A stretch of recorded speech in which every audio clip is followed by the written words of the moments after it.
They're the national animal of South Africa, so they're on a lot of different sports emblems, such as rugby and soccer. And also a whole herd of white-bearded wildebeest. You can tell they're white-bearded wildebeest because of the scruff underneath their chin. They're considered to be a migratory animal, which means that they move around a lot. They'll move around anywhere up to about 750 miles a year or so. And about 1.5 million of them will migrate per year. So that's a lot of them moving around at once. They do move around so much that when a baby wildebeest is born, they do have about 15 minutes to start walking before the herd leaves them behind. One of my favorite animals, you can see them kind of up in the palm trees there. That is an Ankole cattle. Coolest thing about them are their horns. They do measure about 4 to 6 feet tip to tip. Very massive horns. You'd think that they're heavier on top of their heads, but they're actually very light. Maybe about 15 pounds each. Because on the inside, they're very dense with some blood vessels in there. They use their horns to help them thermoregulate their bodies, so they'll circulate blood up into the horns, circulate it back down into their bodies. It'll help lower their body temperature about 10 degrees or so. The horns are smooth on the outside, but if you took a peek on the inside, they have a bit of a honeycomb structure that helps filter through the blood.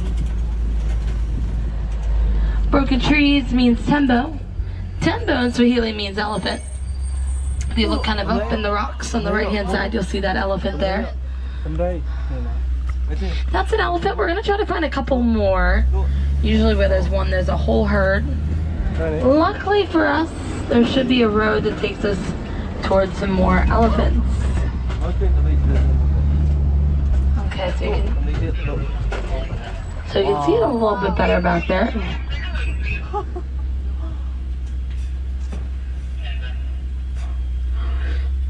So that is an elephant. Most likely that is a male elephant, mainly because males live by themselves, away from the females, in solitude or bachelor herds. So we're going to find ourselves a little bit of a detour here. Elephants are known as the bulldozers of Africa. So when they move from one place to another, they tend to knock down trees, roads. It happens. Hakuna Matata. Took us right across this road here. Looks pretty good, minus the fact that it's held together by some duct tape and some rope. So we're going over it anyways, very slowly, pole as we say in Swahili. So hold on to everyone and everything. Looks like we made it. It took us right down to the red clay pits here. Red clay pits like this are often a great indication on whether or not we will see some elephants. I see some self marks and footprints, which is a very good sign. It means that elephants have come by and eaten the red clay.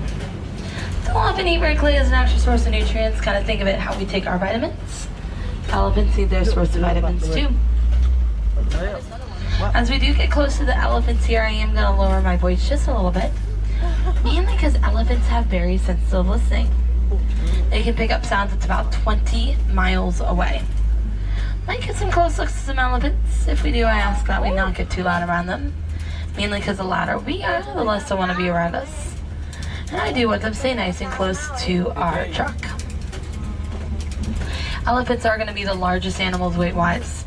They weigh up to be about 14,000 pounds. Just to give you a little bit of perspective, that's about half the weight of the truck that we're in. 14,000 pounds is more than the end of a male elephant. Females probably weigh about 8 to 11,000 pounds. They do spend a lot of their day eating. They probably eat close to about 200 to 300 pounds of food a day. So they do eat a lot. The trunks help them eat, drink, move things, lots of different activities. There's over 100,000 different nerves and muscles in their trunks that help them move it. Elephants do live in a matriarchal herd, which means that they are led by one dominant female. She's in charge of the female and the children. And then the male herd lives off on their own. Not too far away, but far away enough from them. Once the little ones that are male reach maturity, they will go off with the male herd. It does take about 13 to 15 years for that to happen. Male herds tend to be pretty small, however, they have been noted to being up to about 144 male elephants. Unfortunately, elephants are threatened by poachers. About 96 elephants a day are poached. Adds up to about 1 every 15 minutes. Poachers go after their tusks because once removed from their bodies, they become ivory, which is highly coveted on the black market. So It's reserves like these that do help protect them from any sort of danger. We're seeing a very, very famous bird here. One of my favorites. Flamingos. Specifically greater flamingos. There's even a species called lesser, however greater, a little bit taller. Standing up to be about 5 feet tall. And a group of them is called a flamboyance. A flamboyance of flamingos. They get that pink color from the shrimp that they eat. But don't worry guys, if y'all love shrimp, you are not turning pink anytime soon. It does take about a year for them to turn that pink color. They're born a white grayish color in the wild. It's that beta carotene in the shrimp that turns them that pink hue. They're a tall species of flamingos, so the color spreads out quite a bit more in their bodies, making them the lightest shade of pink.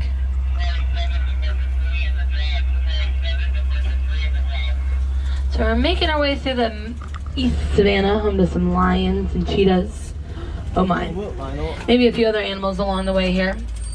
If you look across the way here, those are some white rhinos. A group of white rhinos like that is called a crash. Pretty fitting name because they will crash and charge into things about 30 to 35 miles per hour. Not surprised to find them pretty close to the mud pits here. They love to roll around in the mud. Helps protect their skin from the sun and helps to keep the little bugs off their bodies. So think of it kind of like bug spray and sunscreen all in one for them.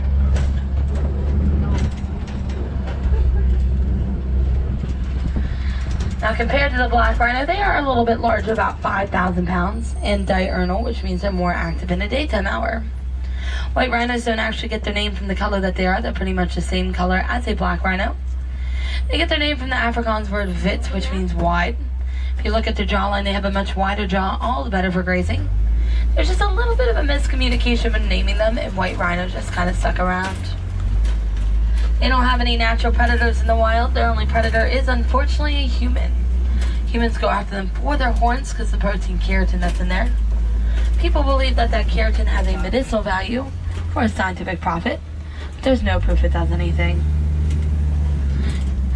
Now we are seeing some cheetahs. If you look kind of up left-hand side, kind of in between the trees, it's facing away from us, but I can see a cheetah. They usually tend to blend in so well with their more natural camouflage and markings. It's like a big old game of hide and seek with them.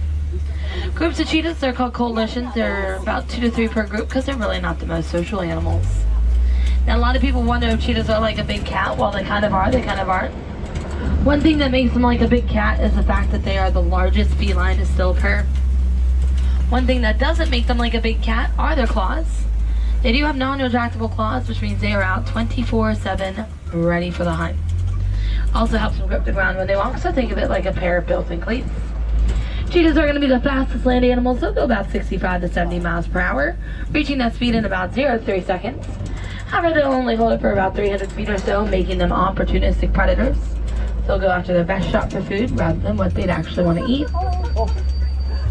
I see some water buck over here. They're a type of antelope. They're often found near sources of water, so watering holes, rivers, anything like that. They actually produce an oil on their body that helps them slip into the water a little bit easier.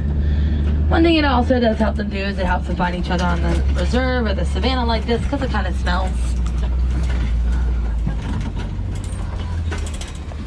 So we're going to try to see some lions here. However, lions are a little bit tougher to find. Lions are not